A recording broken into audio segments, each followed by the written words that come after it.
over the summer. Carney said he wouldn't get into individual reports about specific programs, but said he'd provide more details once a White House review of the U.S. surveillance program is complete. Translation, they're going to try to brush this under the rug and continue to deflect it. We can't afford that kind of deflection. I understand that terrorism is more of a threat now on our soil, especially after 9/11 and the Oklahoma City bombing. But if we succumb to this kind of fear as a people, the United States, is done for. And that's not what we were founded on. I mean, we've had some historical issues that we have sidestepped for far too long. Slavery, racial segregation. But it's time to end that, okay? Now, it's plausible that the president wouldn't know about specific surveillance targets. That's according to CNN National Security Analyst Francis Townsend, who sits on the CIA External Advisory Board. Overall intelligence collection priorities are well known by the White House. Specific targets, however, like Merkel's cell phone, are not the sort of thing discussed with the President of the United States.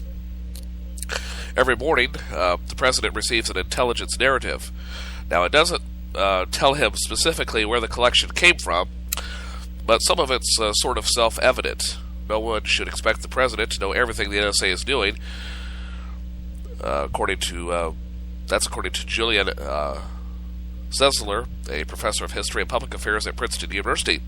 But when you're talking about surveillance of world leaders, and an issue that's been controversial for a while now, you would expect that there would be some knowledge either by the President or the people surrounding him. I do think that there's surprise that this was off the radar in the inner circles of the White House. Okay? So, is it time for a change? Well, Republican U.S. Representative Peter King of, I believe, the state of New York, a key member of the Homeland Security Committee, said that if the surveillance happened without the President's knowledge, it has larger implications. I would say if the President did not know, that raises some very serious questions about what he's doing as Chief Executive. As a matter of fact, he would be going into negotiations and discussions and meetings with the German Chancellor or French leaders, or any leaders for that matter, and not be aware that there was surveillance going on of the private phone calls to be either something that is definitely wrong in his administration, or there is just simply a totally hands-off attitude. This is totally unacceptable, either way you go about it. Now, so is it time for a new approach? Well, as he often said, that he didn't know what was going on with the healthcare.gov website. He can't pretend he doesn't know and just simply walk away from problems anymore, because he's been caught too many times out of the loop. And this is a big danger to our country, to our security. You can't do your job that way. He shouldn't be expected to be doing his job that way. So it's a lot of problems in management, I would say. Now, Ron Suskind, who analyzed the President's leadership style in his book, Confidence Men, said the recent glitches in healthcare.gov give us a glimpse into the problems with Obama's management approach. Apologize for the coughing, friends. Well, the President should get high marks for the concepts of policies he's pushed forward, like the Affordable Care Act, but he struggled with implementation. Whether the President gave orders that were not followed or simply did not give directions that were precise, with attached ticking clocks, if you will, in terms of execution, he clearly should have minutes after the Affordable Care Act was passed. This is a logistically high bar to cross. Now let's come up with some models, alphas and betas and test runs, and call in the best people on the planet to make sure that we have a system that is ready to operate efficiently on opening day. And but when the President learned of those problems, isn't the most important question to ask, what will he do now? Well, the question becomes, why do the people who failed to keep him in the loop still have their jobs? Answer, miscommunications. It's like, you're doing a good job, keep it up. Attaboy, he's off to another meeting or do whatever, he's doing. And, one of the basic rules of management is never let the boss get caught off guard. The boss is caught off guard here, and that is a big, big problem. And he needs to address this, and he needs to do it right now. And ultimately, this will undermine his administration. And regrettably, we're going to have another 3 years of more crap like this. So that's what's going on in that regard. Speaking of the Affordable Care Act, the White House has been tight-lipped about how many uninsured Americans have signed up for the health care insurance under the Affordable Care Act, which has led to a lot more concerns about whether enough people are enrolling in private health plans to make the economic model work. One of the things that the president promised was that no one's going to get left behind. Well, guess what? When you say something like that, you overlook something. And a lot of people are getting screwed.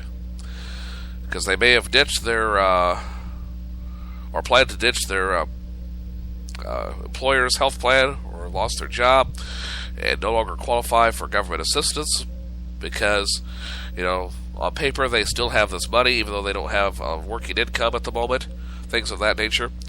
Well, under the law, insurance companies are required to cover anyone, but in order to make that economically feasible, everyone has to buy insurance.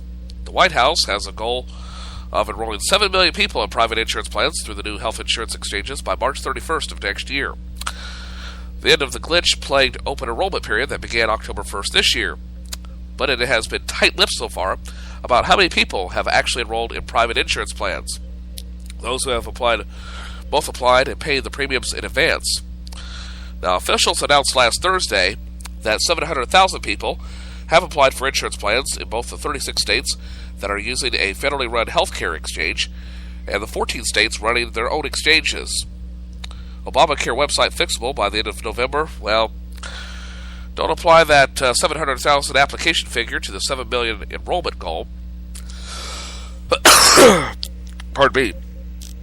For starters, there is no guarantee that all 700,000 will ultimately enroll in the health insurance plan. And those 700,000 applications include Medicaid enrollments. Medicaid programs are the public health insurance programs run by states to provide low-income people with health insurance. Now, as the law was originally envisioned, more than half of the uninsured people in the United States, 24 million or so, according to the Kaiser Family Foundation, who would be getting insurance through the Affordable Care Act, would have been getting Medicaid. Anyone who makes less than 138% of the poverty level, that's about $27,000 for a family of four, is not eligible for federal subsidies to buy insurance, so Medicaid is effectively their only other option. So it's not necessarily a bad thing if more than half of the people getting insurance under the Affordable Care Act so far are getting Medicaid, but many of the states operating their own exchanges, new Medicaid enrollees, account for more than half of the people who have obtained insurance under Obamacare since October 1st.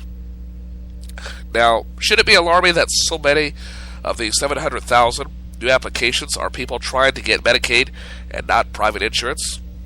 Well, according to Matt Silo, not yet. He's an executive director of the National Association of Medicaid Directors. There's nothing in what we've seen to suggest anything like that, he said. Whether you're able to get Medicaid, whether you're able to be eligible for Medicaid or not is totally dependent on your income. But he did admit some of the numbers we've seen, primarily early numbers, do seem a little out of whack. In these small handful of states, they are aggressively targeting people they think might be eligible for Medicaid. Salo said he pointed to people who the states already are on food stamps, receiving some other kind of state or locally funded health program. You know who they are, and you know what their income is. You know they're okay accepting government benefits. Now, if you go after these guys, there should be no surprise whatsoever that these people are being enrolled. Also, in some states, Medicaid coverage starts immediately, meaning they may be more of an incentive to enroll early because you get coverage sooner than on the private market, where no matter when you enroll, in the first 2.5 months. Coverage starts on January 1st of the next year. In Arkansas, they've issued more than 62,000 people in Medicaid since the beginning of this month, but in a novel twist, they're doing it by using Medicaid dollars to buy private insurance on the exchanges. I think that's a bad idea. Yeah, you're covering people that would fall in the cracks, but what about someone else who doesn't have to jump through so many hoops normally, and now is not going to be able to get Medicaid because your state ran out of Medicaid funding for the year, and they're going to have to wait till the next fiscal year, or till when the next monetary cycle begins. That's a long wait. Even a month is a long wait, especially when you need medical care. Okay? Oh. Well, Oregon has been approved to use food stamps and other metrics as a pre-qualifier for Medicaid enrollment. So the state sent letters to uninsured welfare recipients that detailed simple steps to enroll in Medicaid. That is, just sign a form and mail it back or call a hotline. Now, this has resulted in tens of thousands of enrollees, but Oregon has also yet to allow online registration for private health insurance. It's the one state that elected to fix the glitches in its website before going live. So people in Oregon, at least, are thinking, this is a federal government mess. We're not going to get involved in this.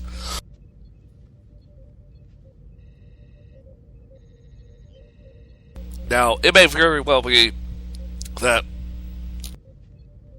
goodness gracious, that not enough people, particularly the young and the healthy people, who are needing to pay premiums to offset the benefits going out to older, less healthy, or signing up for health insurance on the exchanges.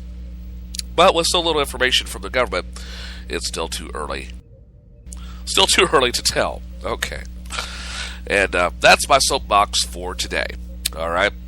Not quite as long-winded as yesterday, but went a little longer than I planned. All right, still to come on this program. In a few minutes, I'll have news headlines, look at the nationwide weather forecast, as well as the Kirksville, Missouri area weather forecast, celebrity birthdays, and a whole lot more. But all the things you need to know, that's coming up in just a moment, so stick around. More of First Cup is on the way. I'm the babbling fool known as Joe Hafner.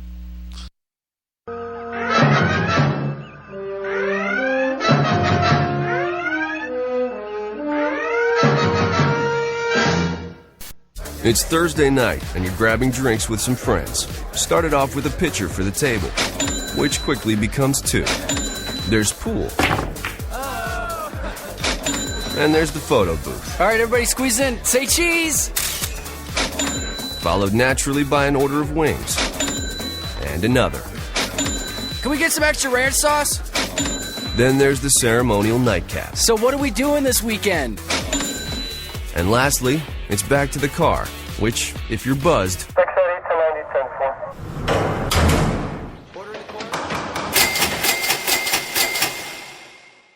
could be the most expensive night of your life. Getting pulled over for buzzed driving could cost you around $10,000 in fines, legal fees, and increased insurance rates.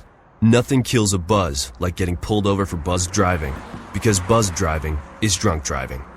Brought to you by the National Highway Traffic Safety Administration and the Ad Council. Remember when your neighbor found us naked in the car, and the time some outdoor action got us kicked out of the park? Getting frisky in the dark, I gave your eye a poke. I think the dog is also in the bed. Do I smell smoke? You and me, we never give up.